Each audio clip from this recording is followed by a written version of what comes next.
Once upon a time, there was a good king. This king was holy and followed the laws of God, and he succeeded in his endeavors. Then one night, he saw something beautiful, something he shouldn't want, an unholy alliance. Even though he knew it was unholy and unlawful, this king pursued this thing of beauty. The Apostle Paul once wrote that he is the chief of sinners. I'm sure that's a sentiment that many of us can relate to. I know that's something that I can relate to. And sometimes we feel as though we're not good enough to share our testimony with others. I'm going to show you today why that is not true. Of course, the king that we're speaking of in our introduction was David. And soon after his sin with Bathsheba that we were describing, David wrote in Psalm 51, "Have mercy on me, O God, according to your unfailing love, according to your great compassion, blot out my transgressions. Wash away all my iniquity and cleanse me from my sin. For I know my transgressions, and my sin is always before me. Against you, you only have I sinned and done what is evil in your sight, so that you are proved right when you speak and justified when you judge." Verse 17 of Psalm 51 states, "The sacrifices of God are a broken spirit, a broken and contrite heart, O God, you will not despise." According to the NIV Exhaustive Concordance, the strongest NIV Exhaustive Concordance, the Hebrew word for broken in this passage refers to a humbling because of sin. David had been broken because of the choices that he made. We're going to see how many individuals in the Bible were broken, and how because of that brokenness, they were able to share their testimony. A good example happens in Matthew chapter 16. We're going to read verses 13 through 17. When Jesus came to the region of Caesarea Philippi, he asked his disciples, "Who do people say the Son of Man is?" They replied, "Some say John the Baptist, others say Elijah, and still others Jeremiah or one of the prophets." "But what about you?" he asked. "Who do you say I am?"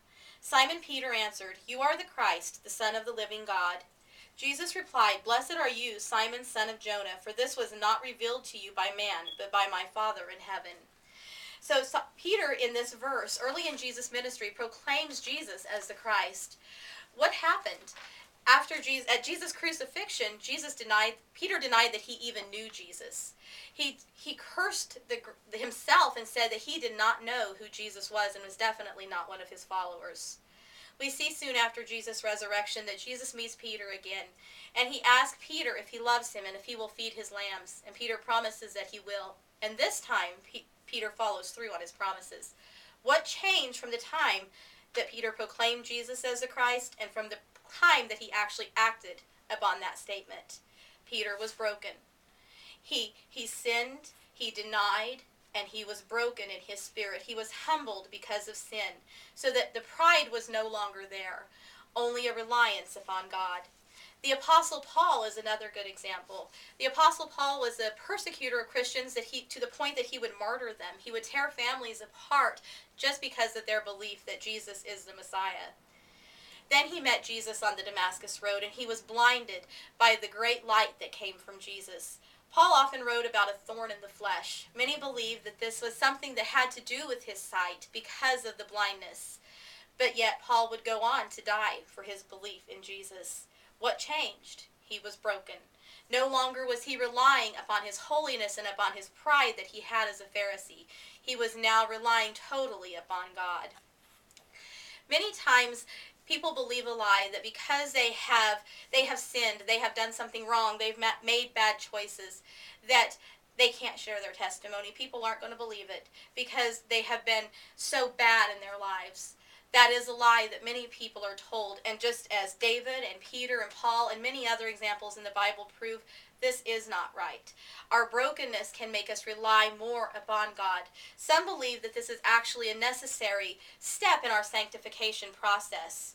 In the book 5 Views on Sanctification, editor Stanley Gundry writes of the Reformed perspective, "Though believers are new persons, however, they have not yet attained sinless perfection. They must still struggle against sin. In Colossians 3:10, the new self that believers have put on is described as a self that is being renewed.